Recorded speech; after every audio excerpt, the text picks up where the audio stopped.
आपकी कम्युनिकेशन उतनी अच्छी नहीं रहेगी, जैसे आपके प्लान्स में उतनी एक्यूरेसी नहीं रहेगी। चीज़ों को सुस्ती से डील किया, चीज़ों को गैर मुस्तकिल मिजाजी से डील किया, चीज़ों को लेट डिसीजंस लेकर डील किया, तो फिर अपॉर्चुनिटीज़ वेस्ट होंगी। हुकूमतों में तब्दीलियाँ, मौसमों में तब्दीलियाँ, नए एग्रीमेंट्स, स्टेक होल्डर्स का नीचे आना, नए चेहरों का ऊपर आना।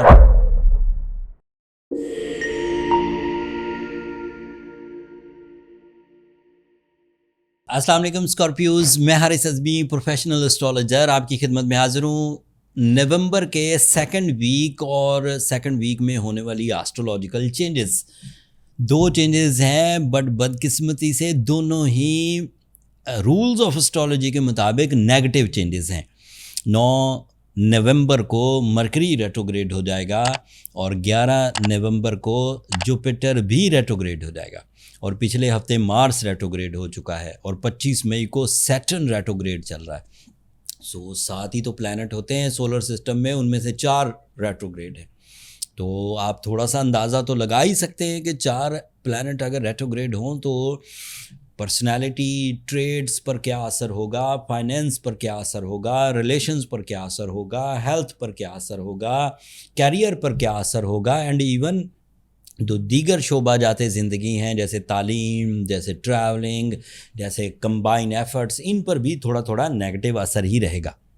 मैं बजाय इसके कि एक लंबी तफसील बयान करूं, मैं वो 5 पॉइंट्स जो इस हफ्ते आप गलती कर सकते हैं, सिचुएशन ऐसी बन सकती है कि आपसे गलत फ़ैसले हों, मैं उन्हीं को हाईलाइट कर देता हूं ताकि इस वीडियो बनाने का मकसद भी पूरा हो जाए कि बर वक्त आपको पता चल जाए कि टाइम बिहेवियर कैसा है, एंड दूसरा उनसे बचा भी जा सके। जैसे मरकरी आपके सेकंड एंगल पर है और यहीं रेट्रोग्रेड होगा। मरकरी की पहले वो क्वालिटीज़, वो सिग्निफिकेंस सुन लें जो कि रेट्रोग्रेशन होने के बाद पैदा हो सकती हैं। जैसे आपकी कम्युनिकेशन उतनी अच्छी नहीं रहेगी, जैसे आपके प्लान्स में उतनी एक्यूरेसी नहीं रहेगी, जैसे आपकी क्रिएटिव स्किल्स उतनी ज़बरदस्त काम नहीं करेगी। मतलब जो चीज़ें आप लम्हों में क्रिएट कर लिया करते थे, सोच लिया करते थे, लिख लिया करते थे, कमिट कर लिया करते थे, वो अब थोड़ा स्लो डाउन होंगी। ये उसकी जर्नल सी सिग्निफिकेंस है मरकरी की।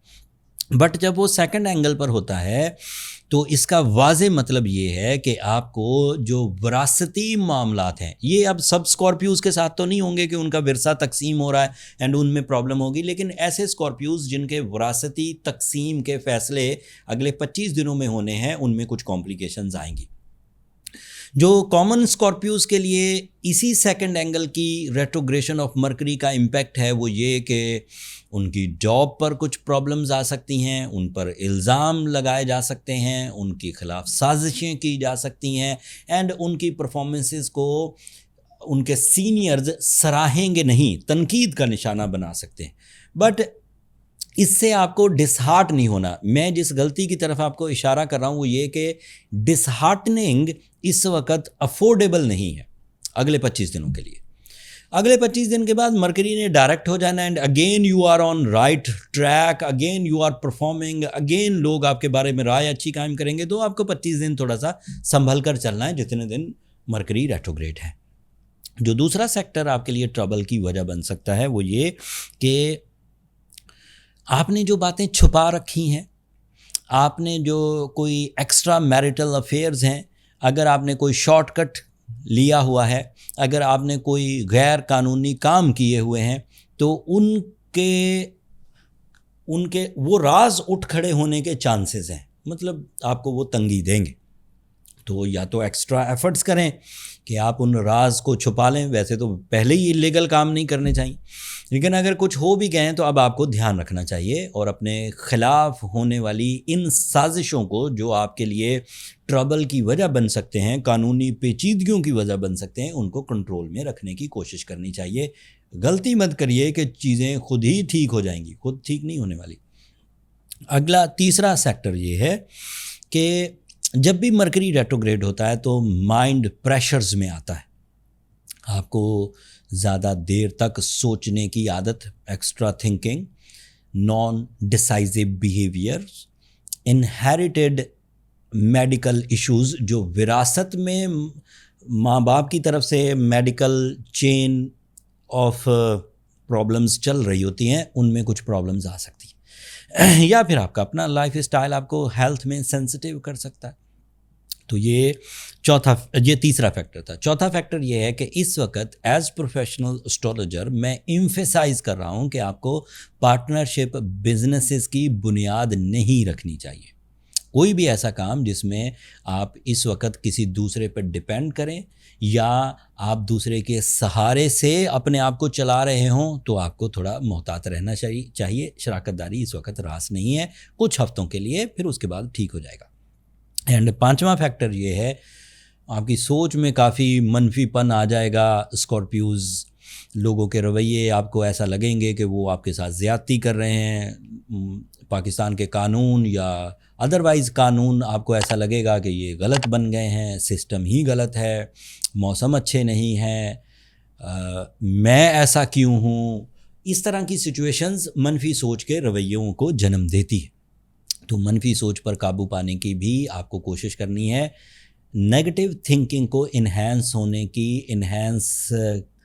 इन्हेंसमेंट की तरफ जाने की गलती नहीं करनी, वो आपको प्रॉब्लम देगी। एंड लास्ट में आपके लिए जुपिटर 11 नवंबर को रेट्रोग्रेड हो जाएगा। ये जो मैंने 5 पहले नेगेटिव पॉइंट्स बयान किए, ये मरकरी की रेट्रोग्रेशन है और ये सिर्फ 25 दिन चलेंगे और उसके बाद रिजॉल्व हो जाएंगे। लेकिन ये जो जुपिटर की रेट्रोग्रेशन है जुपिटर इस वक्त आपके 9th एंगल पर है, ये 5 महीने चलेगी, 2026 मार्च अप्रैल तक चलने वाली है। तो जुपिटर की रेट्रोग्रेशन की वजह से, आपके अपनी सुस्तियों की वजह से, आपकी अपनी सेंसिटिविटीज़ की वजह से, आपके अपने नॉन डिसाइसिव होने की वजह से कुछ अपॉर्चुनिटीज़ वेस्ट होने के चांसेस है। If you are alert, if you are ready to for the decisions, if you are ready for to grab your opportunities, तो फिर नहीं होगा। लेकिन अगर आपने हालात और वक्त के मामलात को अपने ऊपर गालिब कर लिया एंड चीज़ों को सुस्ती से डील किया, चीज़ों को गैर मुस्तकिल मिजाजी से डील किया, चीज़ों को लेट डिसीजंस लेकर डील किया, तो फिर अपॉर्चुनिटीज़ वेस्ट होंगी। तो ये जुपिटर की रेट्रोग्रेशन आपको तंग करेगी in your 9th angle. So in 2 events की नेगेटिविटीज़ की वजह से सादा मैं ये क्लियरली कह सकता हूँ कि you are in a little bad patch. तो Scorpios, you need some extra effort, some extra planning. जो ऑलरेडी प्लान्स बन चुके हैं उन पर नज़र षानी करने की ज़रूरत है, एंड कुछ अपनी विल, अपनी एक्स्ट्रा स्किल्स, अपने एक्स्ट्रा एफर्ट्स भी दिखाने की ज़रूरत पड़ेगी आपको। अगर आप अपने आप को मजबूत साबित करने में कामयाब हो गए, बज़ाहिर तो ये एक बैड पैच ही है। एज एस्ट्रोलॉजर मैं ये डिक्लेयर कर रहा हूँ कि this is a type of a bad patch by the western astrologies. तो अगर आप फिर भी कामयाब हो जाते हैं तो it means you prove your self, you prove your talent, you prove your abilities. तो फिर इसका मतलब है बैड पैचेस आपको तंग नहीं कर पाते, आप स्ट्रॉन्ग आदमी। लेकिन अगर सारे ही तो स्कॉर्पियो स्ट्रॉन्ग नहीं हो गए, कोई एज की वजह से कमज़ोर होगा, कोई वसाइल की वजह से कमज़ोर होगा, कोई प्लानिंग की वजह से कमज़ोर होगा, कोई अदरवाइज़ अपनी कॉन्फिडेंस की वजह से कमज़ोर होगा, वो कुछ ना कुछ उलझेंगे। उन उलझनों को अगर आप अपनी विल से, अपने एक्स्ट्रा प्लानिंग से, ग्राउंड एफर्ट से कुछ सपोर्टिव वे में कर गए, कवर कर गए, तो दैट मीन्स आपने बैड पैच गुजार लिया और आप गुजारने की सलाहियत रखते थे। लेकिन अगर ऐसा ना हो पाए, आपको लगे कि रिलेशन भी उलझ रहे हैं, सेहत भी नए अमराज पैदा कर रही है, मनफी सोच भी आपको तंग कर रही है, फिर इलीगल एक्टिविटीज़ भी आपके ऊपर ख़तरे की तलवार की तरह लटक रही है, तो फिर ज़्यादा अपने आप को ख़राबियों में उलझाए नहीं, ज़्यादा अपने आप को ट्रबल में ना लेकर जाए। फिर अपनी पर्सनल कैलकुलेशंस की तरफ जाएं ताकि फाइंड आउट हो सके कि प्रॉब्लम कितनी बड़ी है, आप उसे फेस कर पाएंगे कि नहीं। अगर फेस कर पाएंगे तो किस अंदाज से, और अगर फेस नहीं कर पाएंगे तो क्या रेमेडीज़ इख्तियार की जाए कि आप उन चीज़ों में से निकल जाएं। उसके लिए birth chart calculation is the basic method. Birth chart calculations अगर आप एस्ट्रोजैम से कराना चाहें तो ये नंबर नीचे चलते रहते हैं, वो एक पेड फोरम है, वहाँ कॉल्स ऑब्लाइज नहीं होती स्कॉर्पियोज। आपको वहाँ एक छोटा सा मैसेज लिखना होता है कि आपको अपॉइंटमेंट चाहिए, तो मेरा स्टाफ आपको गाइड कर देगा।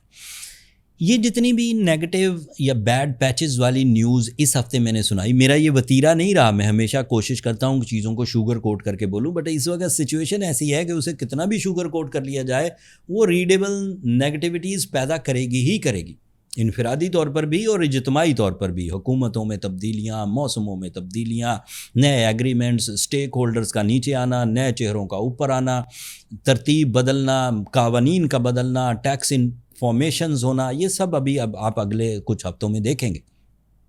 इन सब सिचुएशन में आपको सिर्फ अलर्ट रहने की ज़रूरत है या फिर अपनी रेमेडीज़ की तरफ जाने की ज़रूरत है। दोनों ही तरीके मैंने आपको बता दिए। अगले हफ्तों में जब अच्छी खबरें आएंगी, जैसे सूरज अब एक नई पोजीशन पर आएगा, जैसे सैटर्न अब रेट्रोग्रेशन से हट जाएगा आखिरी हफ्ते में, तो ये सब खुशखबरियाँ मैं आपको सुनाऊंगा। रफ्ता रफ्ता चीज़ें ठीक भी होंगी, लेकिन इस हफ्ते तक चीज़ों को एहतियात से डील करने की तलकीन करके जा रहा हूँ। अब अपनी दुआओं में मुझे और मेरी टीम को याद रखिएगा। चैनल को सब्सक्राइब करना मत भूलिएगा स्कॉर्पियोज। आप लोगों की सब्सक्रिप्शन मेरी हौसला अफजाई की वजह बनती है। अगले हफ्ते तक के लिए अल्लाह ने के बाद।